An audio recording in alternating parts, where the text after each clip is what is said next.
Doctor, why does my back pain increase during winter or when I sit in AC for long? நிறைய பேர் பார்த்தீங்கன்னா சொல்லுவாங்க, doctor எனக்கு இந்த குளிர்காலத்துலேயோ இல்லைன்னா ஏசி ரூமில் உட்காந்துருந்தாலோ எனக்கு வந்து முதுகு வலி வந்து அதிகமாக ஃபீல் ஆகுது அப்படின்னு. இது ரொம்ப காமன். சில் ரெஃப்ரெஷிங் ஏசி காற்றோ குளிர் காற்றோ உங்கள் ஸ்கின்னுக்கு எதமாக இருக்கும், ஆனால் உங்கள் பேக் மசில்ஸை ஸ்டிஃப் ஆக்கிவிடும். இப்போ வெயில் காலத்தில் பார்த்திங்கன்னா நம்ம நிறைய வெளியில் போவோம், வேலைகள் பண்ணுவோம், ஆக்டிவிட்டீஸ் பண்ணுவோம். குளிர்காலத்தில் என்ன பண்ணுவோம், வீட்டுக்குள்ளே இருப்போம். ஸோ அதனால் ஃபிசிக்கல் ஆக்டிவிட்டீஸும் நிறைய இருக்காது, எக்ஸசைஸும் நிறைய இருக்காது மசில்ஸ்க்கு. ஸோ அதனாலேயும் பெயின் அண்ட் ஸ்டிஃப்னஸ் அதிகமாகலாம்.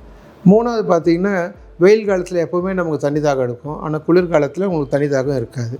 நீங்கள் தண்ணி குடிக்கவே மறந்துடுவீங்க. ஸோ ஹைட்ரேட் பண்ணல அப்படின்னா மசில்ஸ்க்கு அது வந்து it will increase the tightness and stiffness. So இந்த காரணங்களால் உங்களுக்கு வந்து அதிகமாக ஃபீல் ஆகலாம். இது குளிர்காலத்தில் மட்டும்தான் இல்லை, ஏசி என்விரான்மெண்ட்லேயே உட்காந்து வேலை செய்கிறவங்களுக்கும் இது மாதிரி இருக்கலாம். ஸோ என்ன பண்ணணும் அப்படின்னா, ரூம் டெம்பரேச்சர் ஆப்டிமலாக வச்சுங்க.